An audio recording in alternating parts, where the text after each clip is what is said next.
Сәлеметсіздер ме, қалдарыңыз қалай? Өздеріңізбен бүгін амандықпен жүздесіп отырғаныма қуаныштамын. Енді бүгін сіздерге бір әңгіме айтып бергім келіп отыр. Кеше ғана оқыған едім. Сондай бір тәрбиелік ролы зор секілді сезілді. Сонымен сіздермен бөліскім келді. Бір жасы егделеп қалған бір ата болады екен. Ол кісінің жалғыз қызы болады екен. Сонымен ол қызы бір жақсы бір семьяның бір жігітімен баласымен үйленеді екен. Екеуі үйленіп той жасайды екен, әкесі сондай қуанады екен. Сонымен олар басында сондай бір бақытты өмір сүреді екен. Сонымен біраз уақыт өткеннен кейін жігіті сол бір ой болады екен жігітінде. Мен осындай бір жарақсыз заттарды, мысалы темір терсектер болмаса топырақты да бір бағалы тасқа айландырсам, сонымен сол бір оңай пайдаға кенелсем деп ойлайды ғой, енді солай бір байысам деп ойлайды екен. Сонымен ол сол жолға түсіп, соның жолын қуып, соны топырақтарды зерттеп, соны қалай бағалы тасқа айландырам деп сонымен айлансады екен. Өздерінің біраз ақшаларын істетіп, солай өмір сүріп жатады екен. Сонымен өте келе енді өздері ақша таппағаннан кейін тұрмыстарында біраз қиыншылық болады екен. Сонымен келіншек айтады екен, біз неге бір жұмыс істеп ақша таппаймыз, біз былай жүре берсек тұрмысымыз қалай болады деп сөйтеді екен. Сонымен жігіт айтады екен, ой алаңдама, көріп жатырсың ғой, мен тырысып жатырмын, мен бір күні осы жарақсыз заттарды бағалы тасқа айландыратын болам, соны сатып екеуміз байитын боламыз, мен жеңіске жетуге аз-ақ қана қалдым деп сөйтіп айтады екен. Сонымен келіншегі де енді күнде оның солай ізденіп жүргенін көреді ғой. Сонымен келіншегі де жарайды деп сөйтеді екен. Сонымен және де 3 ай өтеді екен, солай жүреді екен. Соны өздерінің қолындағы бар ақшалары таусылады екен. Әуелі тамақ алып іше алмай қалады екен. Сонымен келіншек алаңдап әкесіне хабарласып айтады екен. Әкесін айтқаннан кейін әкесі естіген соң таң қалады екен да, жарайды дейді екен да. Сонымен айтады екен, онда мен ертең барып сөйлесем күйеу баламмен дейді екен. Жарайды деп сонымен ертесі әкесі келеді екен, келіп күйеу баласын шақырып әңгімелеседі екен. Сонымен атасы күйеу баласына айтады екен, қызымнан естідім, сен нелермен шұғылданып жүргенің турасында. Соны естіп таң қалдым, өйткені дәл сенің осы ойларың, осы істеген істеріңді мен де жас күнімді істеген едім. Менде де сол бір жарақсыз заттарды, темір терсек, топырақтарды бағалы тасқа айландырсам, сол арқылы байысам деп ойлап, соған көп жұмыстар жасаған едім дейді екен. Әгін естігенде күйеу баласы қуанып кетеді екен. Әйтеу мен түсінетін, менің ойымды түсінетін, менің не істеп жүргенімді білетін бір адам шықты ғой деп қуанып кетеді екен да. Сонымен өзінің осы жолды табу жолында істегендерінің бәрін айтып береді екен, не істегендерін. Бірақ айтып бастан ақыр айтқан кезінде атасы тізесін қағып жүреді екен да, орнынан атып тұрады екен да.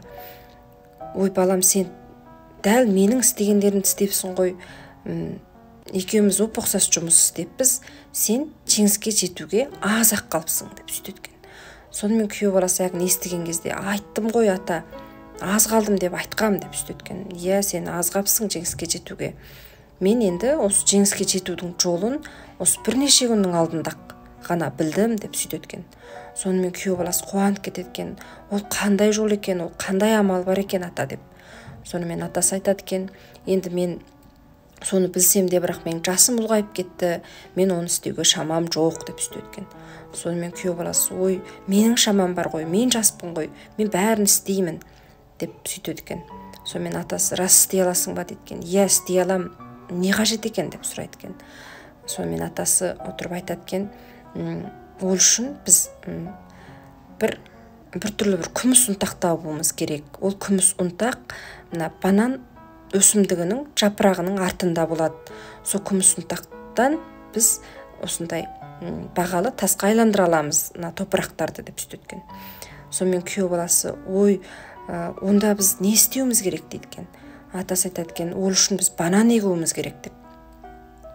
Иә дейді екен де, соң күйеу баласы айтады екен, қаншылықты қажет екен ол күміс ұнтақтан деп.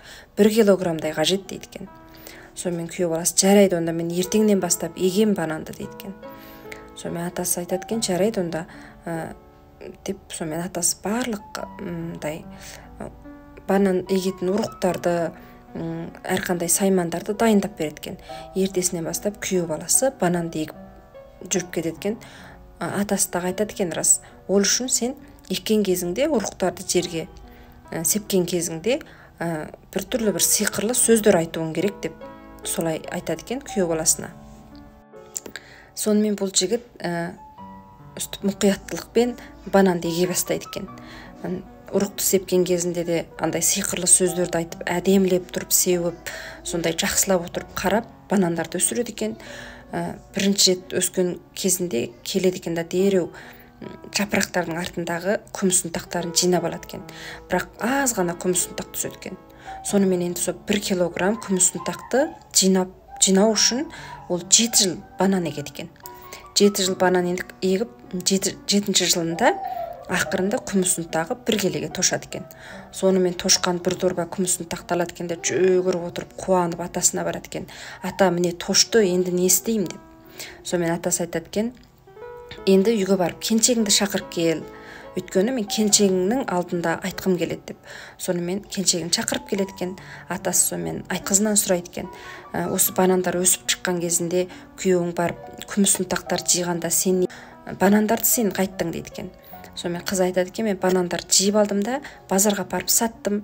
Оның ақшасын біз 7 жыл осындай ішіп жеп, киімімізді киіп осылай істеттік дейді екен. Енді асқаны бар ма? Асқанын қайттың ақшаның дейді екен. Жинап қойдым деп сөйтеді екен қызы. Онда сол жинаған ақшаларыңды алып кел дейді екен әкесі. Сонымен қыз барып бір арбаға 10 дорбадай теңгені тиеп әкеледі екен.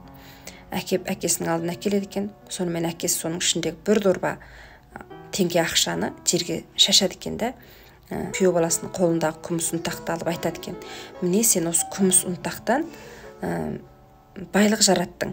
Міне бағалы тас деген осы. Сен қазір байдың. Сонымен осы әңгіме түгейді екен.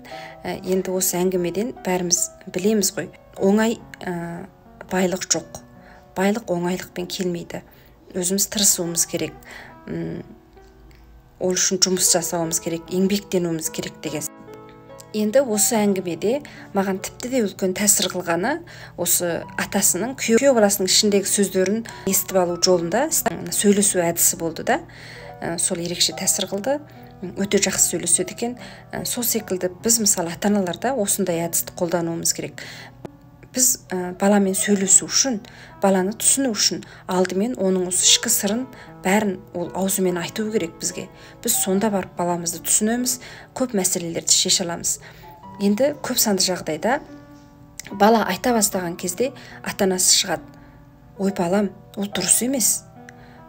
Мысалы, мен сенің орныңда болсам мен былай істеуші едім деген секілді сөздерді айта бастайды да. Сонымен баласы ой бұл тәрбиесін жүргізіп кетті ғой тағы дейді да. Үлкейе келе бала тіпті сондай болады. Жаңағы атаның жолы өте дұрыс жол екен. Сіздерге айтқым келеді. Ең алдымен балаңыздың сөзін мұқияттылықпен тыңдай біліңіз. Сөзін доғармаңыз. Шын сырын қалай білу турасында ойланып сөйлеңіз деп айтқым келеді.